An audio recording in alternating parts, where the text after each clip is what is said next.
ନମସ୍କାର। ମୋର ଏହି ଅକ୍ଷର ଓ ସ୍ୱର ଚ୍ୟାନେଲକୁ ସମସ୍ତଙ୍କୁ ସ୍ୱାଗତ। ଆଜି ମୁଁ ମୋର ଗୋଟିଏ କବିତା ଆବୃତ୍ତି କରିବି, ଯାହାର ଶୀର୍ଷକ ହେଉଛି ସ୍ତ୍ରୀ ବୋଇଲେ କ'ଣ ଅଲଗା ଯେ। ମୋର ଆଶା ଆପଣମାନେ ସମସ୍ତେ କବିତାଟିକୁ ମନ ଦେଇ ଶୁଣିବେ ଏବଂ ମତାମତ ରଖିବେ। ସ୍ତ୍ରୀ ବୋଇଲେ କ'ଣ ଅଲଗା ଯେ? ପୋଷାକର ଢାଙ୍କୁଣୀ ଉଠେଇକି ଦେଖ ତମ ପରି ଚମ, ଚମ ଉପରେ ଲୋମ, ନଖ ଆଉ ଚମ ତଳେ ଥଲଥଲିଆ ମାଂସ। ପୋଷାକର ଢାଙ୍କୁଣୀ ଉଠେଇକି ଦେଖ ତମ ପରି ଚମ, ଚମ ଉପରେ ଲୋମ, ନଖ ଆଉ ଚମ ତଳେ ଥଲଥଲିଆ ମାଂସ। ମାଂସ ଭିତରେ ଛନ୍ଦାଛନ୍ଦି ହେଇ ଅନେକ ଶିରା, ଉପଶିରା, ପ୍ରଶିରା। ତା ଭିତରେ ଲାଲ ରକ୍ତ।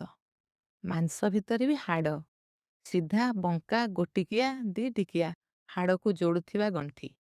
କୋଉଟା ତମ ପରି ନୁହେଁ ଯେ? ସ୍ତ୍ରୀ ବୋଇଲେ କ'ଣ ଅଲଗା ଯେ?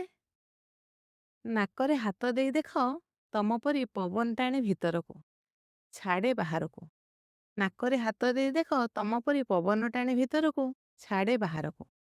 ଛାତିରେ ହାତ ଦେଇ ଦେଖ ତମ ପରି ପଡ଼ୁଥାଏ, ଉଠୁଥାଏ। ଅଣ୍ଟାରେ ହାତ ଦେଇ ଦେଖ ତମ ପରି ଚମକି ପଡ଼େ। ସ୍ତ୍ରୀ ବୋଇଲେ କ'ଣ ଅଲଗା ଯେ?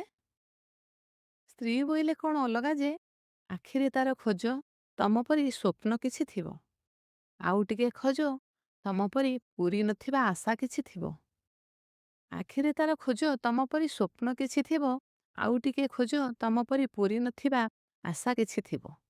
ଆହୁରି ଟିକେ ଖୋଜ ଭଲ ପାଇବା ଥିବ, ହେଲେ ତମ ପରି ନୁହଁ। ଆହୁରି ଟିକେ ଖୋଜ ଭଲ ପାଇବା ଥିବ, ହେଲେ ତମ ପରି ନୁହଁ। ଠିକ୍ ତମ ପରି ଯେଉଁ ସ୍ତ୍ରୀ, ଚମ ମାଂସ ରକ୍ତ ହାଡ଼ରେ ତିଆରି ମଣିଷଟେ। ତମ ପରି ସୁଖୀ ହୁଏ, ଦୁଃଖୀ ହୁଏ, ସ୍ୱପ୍ନ ଦେଖେ, ଆଶା କରେ। ବିଦାରି ପକାଅ ତାକୁ କାହିଁକି? ଠିକ୍ ତମ ପରି ଯେଉଁ ସ୍ତ୍ରୀ, ଚମ ମାଂସ ରକ୍ତ ହାଡ଼ରେ ତିଆରି ମଣିଷଟେ, ତମ ପରି ସୁଖୀ ହୁଏ, ଦୁଃଖୀ ହୁଏ, ସ୍ୱପ୍ନ ଦେଖେ, ଆଶା କରେ। ବିଦାରି ପକାଅ ତାକୁ କାହିଁକି? ସେ ସାଇତି ଥିବା ଭଲ ପାଇବା ତକ ଯାହା ତମ ପରି ନୁହେଁ, ସେ ଦବାକୁ ଚାହେଁ, ଅଥଚ ତମେ ପାଇବାକୁ ଚାହଁ ନାହିଁ କାହିଁକି? ସେ ସାଇତି ଥିବା ଭଲ ପାଇବା ତକ ଯାହା ତମ ପରି ନୁହେଁ, ସେ ଦବାକୁ ଚାହେଁ, ଅଥଚ ତମେ ପାଇବାକୁ ଚାହଁ ନାହିଁ କାହିଁକି? ସ୍ତ୍ରୀ ବୋଇଲେ କ'ଣ ଅଲଗା ଯେ? ସ୍ତ୍ରୀ ବୋଇଲେ କ'ଣ ଅଲଗା ଯେ?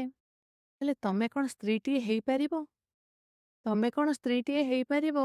ଚମ ମାଂସ ରକ୍ତ ହାଡ଼କୁ ବାଦ ଦେଇ ଭଲ ପାଇବା ଟିକେ ଦେଇପାରିବ? ଭଲ ପାଇବା ଟିକେ ଦେଇପାରିବ? ଭଲ ପାଇବା ଟିକେ ଦେଇପାରିବ? ଆଶା କରୁଛି ମୋର ଏଇ କବିତାଟି ଆପଣମାନଙ୍କ ମନକୁ ଛୁଇଁଥିବ। ନମସ୍କାର।